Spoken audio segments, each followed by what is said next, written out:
Hi, இது உங்கள் MK stories Tamil channel. இன்றைக்கி நம்ம பார்க்க போகிற கதை என்னென்னா காகமும் நாகமும். வாங்க இப்போ நம்ம கதைக்குள்ளே போகலாம். ஒரு காட்டில் ஆணும் பெண்ணுமாய் 2 காக்கைகள் கூடு கட்டி கொண்டு சந்தோஷமாக இருந்தன. ஒரு நாள் அம்மரத்தில் இருந்த பொந்துக்கு ஒரு கருநாகம் வந்து சேர்ந்தது. சேர்ந்ததோடு இல்லாமல் காக்கையிடும் முட்டைகளை ஒவ்வொரு நாளும் சாப்பிட்டு கொண்டே இருந்தது. ஒரு நாளா 2 நாளா பல நாள் நடந்தது. காக்கைக்கு என்ன செய்வதென்றே தெரியவில்லை. கருநாகத்தை காக்கை என்ன செய்ய முடியும்? அதற்காக விட்டுவிட முடியுமா? ஒரு நரியிடம் ஆலோசனை கேட்டது.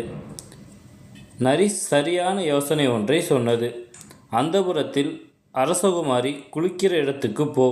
அவள் குளிக்கும்போது நகைகளை கழட்டி ஒரு பக்கம் வைப்பாள். அந்த ஆபரணங்களில் பெரிதான ஒன்றை எடுத்துக்கொள். பலர் பார்க்கும்படி மெல்ல பறந்து வந்து அவர்களின் எதிரில் அந்த நகையை பாம்பு இருக்கும் பொந்தில் போட்டுவிடு. யாராவது பார்க்கும்படி போட வேண்டும். போட்டால் என்னவாகும் என்று காகம் கேட்டது. போடு முதலில், அப்புறம் பார் என்றது நரி.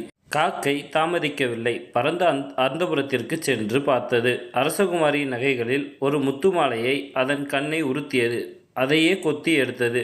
அங்கு இருந்த அரசகுமாரியின் தோழிகள், காகம் முத்து மாலையை கொத்தி கொண்டு போகுது என்று கத்தினர்.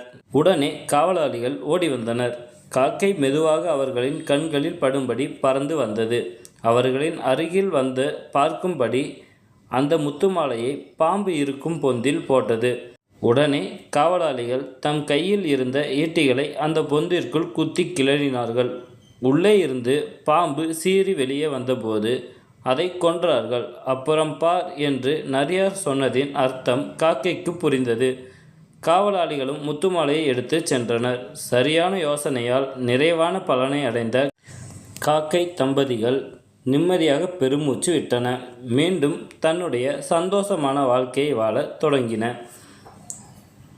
நன்றி.